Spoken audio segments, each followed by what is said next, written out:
इतनी जोर की बारिश हो रही है। 2 दिनों से यह बारिश तो रुकने का नाम ही नहीं ले रही है। मुझे लगता है अब जल्दी ही मेरी छत से पानी टपकने लगेगा। तभी उधर से एक शेर बारिश से परेशान होकर छिपने की जगह ढूंढते ढूंढते उसी किसान की झोपड़ी के पीछे बने तबेले में घुस जाता है, जिस तबेले में उस किसान के कुछ गधे बंधे हुए थे। अंधेरा ज्यादा होने के कारण शेर गधों को देख नहीं पाता है और उन्हीं के बीच जाकर खड़ा। यहाँ से तो किसी मनुष्य की आवाज आ रही है। चलो चुपचाप बैठा रहता हूँ, जैसे ही यह आदमी मेरे करीब आएगा मैं इसे खा लूँगा। हाय हाय हाय, यह बारिश कब रुकेगी?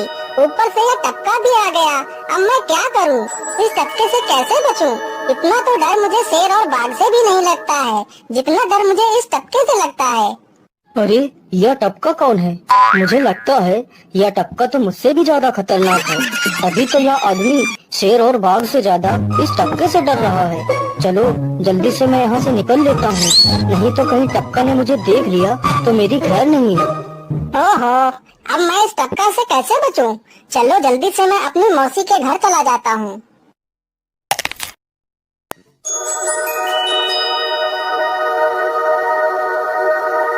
अरे चल चल गधे की औलाद, यहाँ पर छिपा हुआ बैठा है। अरे चल जल्दी। अरे ये क्या, जिसका डर था वही हुआ। यह टपका तो मुझ पर हावी हो गया।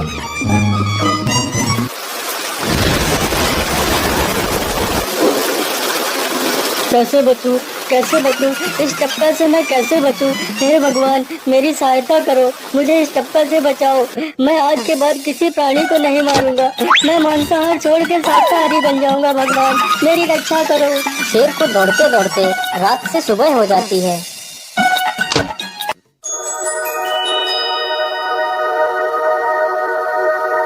अरे देखो देखो, यह तो शेर की सवारी कर रहा है।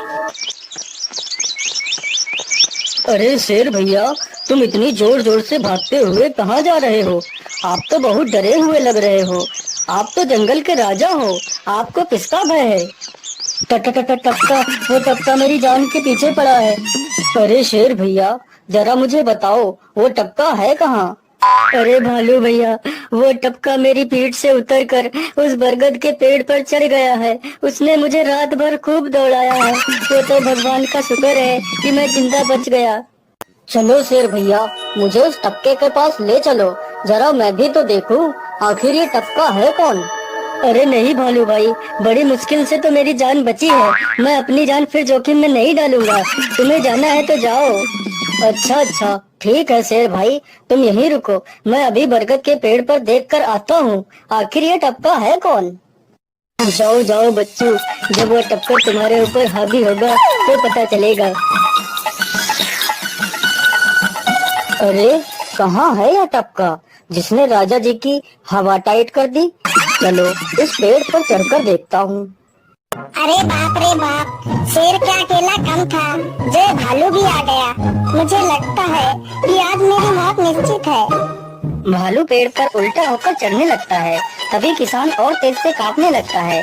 कांपने की वजह से किसान के हाथ से छड़ी छूट जाती है और उल्टा होकर चढ़ रहे भालू के पिछवाड़े पर जा लगती है। भालू धड़ाम से जमीन पर गिरता है।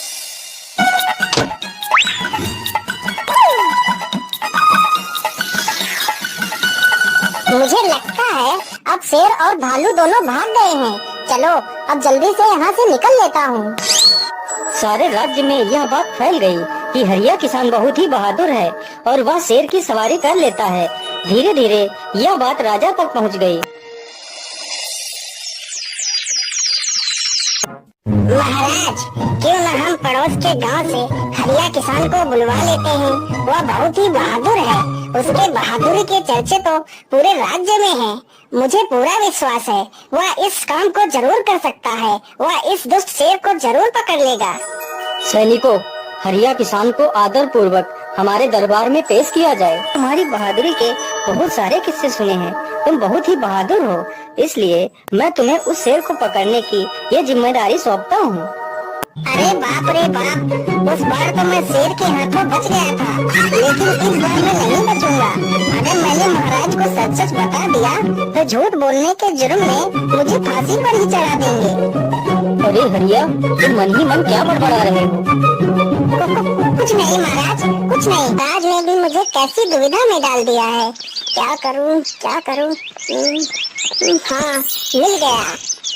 फिर हरिया बाजार से एक रस्सी और एक जाल तथा एक बकरी खरीद कर लाता है। बकरी को रस्सी से बांधकर गड्ढे में खड़ा कर दिया और जाल को लेकर पेड़ की डाल पर बैठ जाता है। थोड़ी ही देर बाद जब बकरी को भूख लगती है तो वह चिल्लाने लगती है। अरे, यह तो बकरी के चिल्लाने की आवाज है, लेकिन यह आवाज आ कहां से रही है? आसपास तो कोई नहीं दिख रहा है। मुझे लगता है यह आवाज उस पेड़ के पास से आ रही है। चलो चलकर देखता हूँ।